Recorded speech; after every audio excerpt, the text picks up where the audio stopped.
Hello everyone and welcome back to my channel. If you're new here, my name is Avanya and I make the Sims 4 speed build videos here on YouTube.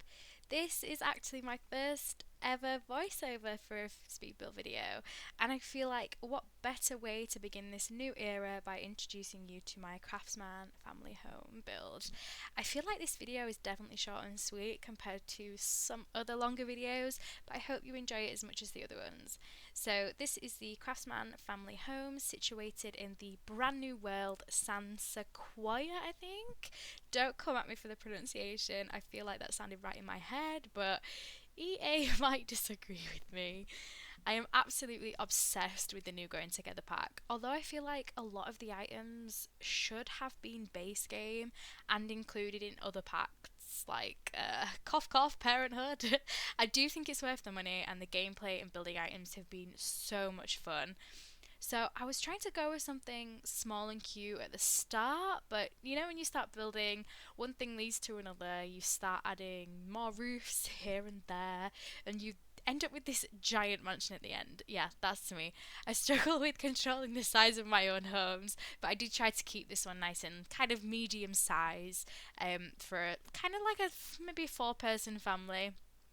So I really wanted to use the green swatches of the pillars and the wooden paneling that came with the Growing Together expansion pack. I think it turned out really nice. One thing I always struggle with though with these kind of builds, and to be honest all builds, is the colour swatches of the exterior. I can never seem to get it right. I have a mental image in my head, but I can never actually execute it in the game. But the white swatches of I think they're called shingles, they looked really cute, and I think they make the home look even more homely and warm to create that old feeling about the build. So let me tell you a bit about the family I had in mind for this one. So I currently have 3 Sims, 1 man, 1 woman and 1 toddler. The thought process in my mind was that the man was obviously a craftsman who has his own activity room with painting table, woodworking. I think there's a candle maker in there too from the Eco Lifestyle pack. The woman, I wanted to incorporate the Dream Home Decorator pack into this. That's one of my favourite ever packs. I absolutely adore it. I mean, the fact that you get paid to build on on the actual Sims is just brilliant. And you'll see throughout the video that the kitchen is used with items from that pack. And here I am actually trying to locate the treehouse and obviously failing. But no, there it is. There we go. We've got it. One thing I do love about the pack is the treehouse, and the fact that you can build it together as a family is the sweetest thing. It also builds up your handiness level too, which will enable you to upgrade items throughout your home, like the washing machine, the bed, etc., which I find great. So moving on to my favourite part of all my builds, which is the landscaping. I absolutely love it. This is one of my favourite fences too, and on the back decking area you can see that I am moving the stairs to the side so that the Sims can access the treehouse to build it. The cards that I'm about to use too are from the debug menu, which can be found by opening the cheat menu, and I typed 2 cheats in there, which are bb.show hidden objects and bb.show live edit objects. I don't know why, but there's just something about cluttering up the outside of the home with loads of different flowers and stones which really just appeal to me. I find it so aesthetically pleasing, particularly in The Sims 4, because you can just pick up and move anything that isn't in the right place, and it's such good quality too. As you can tell from most of my builds, the daisies and the lavender are my all-time favourite. I use them in absolutely everything, and they just really bring the outside together for me. My particular Sims for this home aren't a huge fan of gardening. One of them actually dislikes it, so I haven't put any planters outside. Later on in the build, I do add the gardening station, which is kind of for looks on the back decking bit. But the house does have a lot of potted plants dotted around everywhere, so I feel like it does kind of make sense. I'm just adding in an extra flower bed in the back corner of the house. I watched a TikTok the other day of someone using these stones to line the home, and it was just such a brilliant idea. I had to use it. So now moving on to the back garden in more detail and focusing more on the toddler area. I love using the swings and the monkey bars. They really just bring a family home together and make it look cozy. I wanted to use the kiddie pool in too, as I find that San Sequoia is quite empty and a lot of the plots are quite small in size, so I struggle to make space for an actual sim size swimming pool, which is a shame, but in the UK not many of the homes have pools in the garden, so you know, there is that. You can never not have a front porch of a home too without having the rocking chair. This chair is from the Nifty Knitting pack and it's honestly one of my favourites. I love making my Sims rock on the chair on an evening reading a book. It's just so sweet. So the chimney is something that really frustrated me in this build. I could just not get it right. I really wanted to use the chimney from Going Together pack, but I ended up scrapping it and downsizing the walls and adding a white trim. But I think it turned out really well and it matches the rest of the home. And you can see that I actually added in a fireplace next to the chimney, and the actual chimney breast was a huge afterthought. I just wanted to make it look super realistic.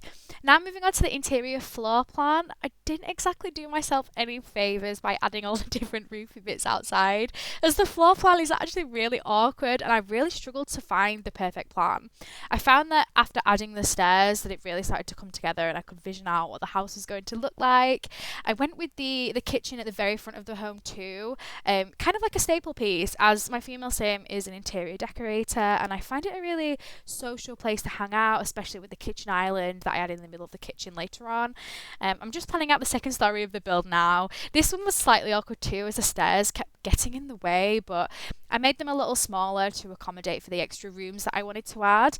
The plan for upstairs is to have a master bedroom for mum and dad, a master bathroom, one toddler room and one child room with a small spare bedroom for guests.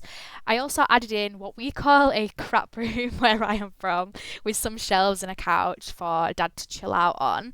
As mentioned previously, I am using the Dream Home Decorator cabinets for the kitchen. But I did decide to stick with the Going Together expansion pack for things like the fridge, the oven hood. I just love how sleek they look, and the handles on them are so cute. They remind me of the Parenthood handle on the dishwasher, and it just goes together so nicely. I love the tiled backsplash along with the coloured panelled walls, and halfway through the kitchen build I did switch it up slightly and decided that my sim was going to get pregnant and have another baby too. So I added a lot more baby stuff to the build as it goes on. And it kind of matches in with the rooms that are upstairs, because I do have a toddler room and I do have kind of like a young child room. So I imagine when the toddler gets a bit older, they'll then move into the young child room, and then the other baby, I'll just put a cot in it. Well, it'd be a crib, wouldn't it? I'll put a crib in there and then they can grow up in that room. I did want to add a travel cot in the kitchen too, as my female sim is a hard worker. She works a lot of hours, mainly in the kitchen, meeting clients, so I wanted to add somewhere for the toddler to sit and just chill while mum's working. These picture frames from Going Together are one of my favourites too. They look so realistic as to what a modern family would have in their home, showcasing their family off to guests. I added some toddler pictures around the kitchen too, along with a blanket box from Incl Lifestyle, which I love. If you're anything like me, you absolutely love to clutter kitchens up. I love making them feel lived in. If you're struggling with cluttering kitchens up though, make sure you've got the bb.move objects cheat enabled, as this is a must for cluttered areas. I also have this red shelf which is really helpful for placing things exactly where they need to go. I find that when you raise items using keys 9 and 0, sometimes they work, but more times, often than not, they float above where you want them to go, which is really annoying. But this red shelf solves that problem. I'll leave the link in the description if you want to download the shelf. I feel like the coat rack and the umbrella stand near the door are a standard must for entryways in all Sims houses, and the cookie jar too. I do wish the cookie jar actually worked though. It would be really cool if they had like a Cookie Monster skit in there. And I'm adding a high chair and cot to the kitchen for my hardworking mum, and adding some really cute shelves from the Eco Lifestyle pack to the walls. Now moving on to the laundry area. At first I was going to make this a small dining area, but I think the space is the perfect size for a washing machine and dryer. The tuffet that I placed under the window is a really good hack to make your own changing table too if you don't want to purchase the Going Together pack. I usually just get a standard chest of drawers and raise the tuffet up a few clicks so that the cushion is sitting above it. And I really wanted to add a downstairs bathroom in this build too. The square size of this little room on the side is just perfect. The craftsman's dad The Craftsman dad's office is just across the laundry room, and I feel like for those late nights painting or candle making, doing whatever, he can use the downstairs bathroom without actually disturbing the kids and the wife upstairs. And bathrooms are one of those creations that I'm getting better at over time. I think the new bathroom clutter kit has really helped me design better bathroom spaces. If you're going to purchase any of the kits, the bathroom clutter kit is one I definitely recommend. They have some really handy items like the toilet plunger, the toothpaste tube, and the spare toilet roll that just makes a bathroom in The Sims 4 look so realistic. The sink that I'm using is from Parenthood. I love the cupboards below the sink, and the fact that it has such a large area around the sink bowl to clutter with the items is just fantastic. The kids' towels on the wall are from the Growing Together pack, and they add such a cute touch to the modern bathroom. I'm going around and adding some light switches to the walls next to the doors for the extra realistic touch. For some reason, I always forget about the light switches until about halfway through my builds. I think because the game didn't have them for so long, I just completely forgot they were even a thing. Now I'm onto the activity room. This is mainly Dad's space, but I added in the desk from the Dream Home Decorator pack, so Mum has a space to go if she ever needs it. I imagine the Craftsman's dad to be a stay-at-home dad, commission on a project kind of guy.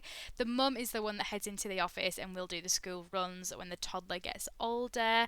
I love the fact that the debug menu has the canvases to put on the easel too. It really just brings the artsy space together. I'm adding in some shoes and some extra touches as the activity room does back onto the back porch, which lets in some nice natural light throughout the day, even in the evening time too. I decided to add in an extra bookshelf in the laundry room as I wasn't sure if I was going to add any throughout the build, but I think I did end up adding quite a lot of bookshelves. Now moving on to the living room space, I absolutely love the warm colours that the new pack gives off. The lighting and the colour swatches of the fireplace and the couches are just gorgeous. It makes the room and the home looks so cozy. The living room space is quite small, but there is enough seating for a family of 4. I tried fitting a piano in, but it just wasn't going to go, so I later decided to make that space into a kids' play area.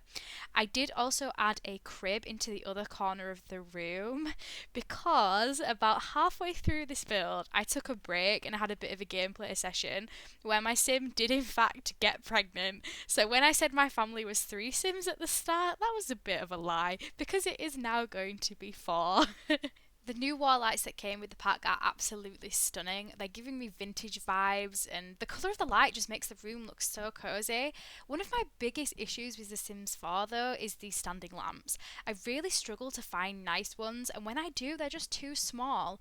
Most of the nice standing lamps are smaller than the fireplace, which doesn't make any sense in my head. Okay, so now moving on to the second story of the home. I definitely struggled finding the right swatch for the walls on this one, but the space ended up looking really nice and cozy anyway. I wanted to go for a teal and gold colour vibe in the bathroom, so it's bright and child friendly. I love the fact that the bath and the shower fit in the L-shaped room so perfectly too. The new pack has this gorgeous standing sink with matching hand towels which add a really nice touch to the space. Now I'm just cluttering the bathroom up with some extra bits, including the wall mounted soap dispensers from the Snowy Escape pack. So carrying on with the teal colour vibe, I did the parents' bedroom very similar to the bathroom but added some wooden tones in there. This definitely turned out to be one of my favourite rooms of the whole build. I love the simplicity of it, yet it's kind of cluttered on the mum's side of the bed. The wardrobes that came with the Growing Together pack are also up there with some of my favourites. They are really beautiful and they go with the modern kind of shabby chic vibe of the room really well. The mirror from the Growing Together pack with the ropes around too on the left. Oh gosh, it's absolutely stunning. It goes really well with the cabinet from Tiny Living and it looks like a made-up dresser. I tried to use as many items as I could from the Growing Together pack for this build, as I feel like I've still not fully exhausted all the build mode items yet, and I think I've got a long way to go still. Now I'm just cluttering up the mum side of the room and adding in some gorgeous bookcases to either side of the door. I just want to say too that this bedroom is completely completely playable. I did play test this, and your Sims can get in and out of the room and into the bed, which is a bonus. Now moving on to the toddler's room. As you can see, I was going to make this dad's space with those industrial shelves, but I thought it was too big and a little indent in the room would be a perfect space for a cot. As you can probably tell, I took the plunge and purchased the pastel kit, and I am so glad I did, because this wallpaper with the strawberries and the flowers on is adorable. It goes so well with the toddler vibe, and I wanted to keep the bright colour theme flowing throughout this room. I added in the toddler bed too, so that the toddler can grow with the room. I think it's really handy to have this stuff already placed, so you don't have to purchase or find room for it later down the line. I'm also obsessed with the changing tables at the moment. I have been wanting changing tables in The Sims for absolutely ages, and I have been trying to create my own out of random items for the longest time. These shelves from the update too are absolutely adorable, and I thought they'd go really well with these little star hanging lights. So I am adding some chairs and some clutter items to the hallway to add in that little extra socialising space for my Sims. I might be shooting myself in the foot a bit though, as it's just more places for random Sims to go when the welcome wagon finally arrives. I am also in love with these rugs from high school years too. They look so cosy and so fluffy and add a really exciting vibe to the build. The bookshelf that I'm about to use is from the new Growing Together pack, and it is gorgeous. I love the neutral colour option. I am now adding in some extra seating too, as I think these chairs from the Growing Together pack look comfy as hell, and I just love having different seating arrangements dotted around my Sims' homes. I am now just going to go around and add some extra bits and some pictures to the walls and fill the space in the hallway area. The Dream Home Decorator pack has some really gorgeous pictures that I think go really well with the Parenthood wallpaper. I'm also adding in a high school diploma and a mirror to bring that hallway space together. Obviously can't forget another laundry basket either. I am now just cluttering and adding some items to the dad's breakout space. I love the industrial shelves from Strangerville, and I think the couch from Snowy Escapes pack adds a really nice touch to this room. I added in a little TV for the dad too, along with some cool prints on the wall. I wasn't going to go ahead with the TV because I feel like you end up chasing your Sims around, but does anyone else just get really invested in their Sims' lives? So moving on to the guest bedroom, I wanted to make this like a really neutral space, and the bed from Eco Lifestyle really set the tone for this room for me. I really love how this room turned out, to be honest, and the fact that we can now have other Sims come and stay over or live with us is perfect for this kind of room. I kind of pictured a scenario in my head of the dad having a long lost uncle or maybe a friend that has come from out of town that desperately needs a place to stay. Mum isn't too happy, but she's working all the time, so she won't mind. I'm also obsessed with those hanging plants in the corner too. You will literally see me trying to use them in every single room where I can. They are just so pretty. So, and then finally, moving on to the young child's bedroom. This room will belong to the toddler, who will age up shortly, and they will be moving into this room when the baby is born. If you made it this far, thank you so much for watching. I really hope you enjoyed it. Please don't forget to like and subscribe to my channel, and let me know in the comments what you'd like to see next. Bye guys!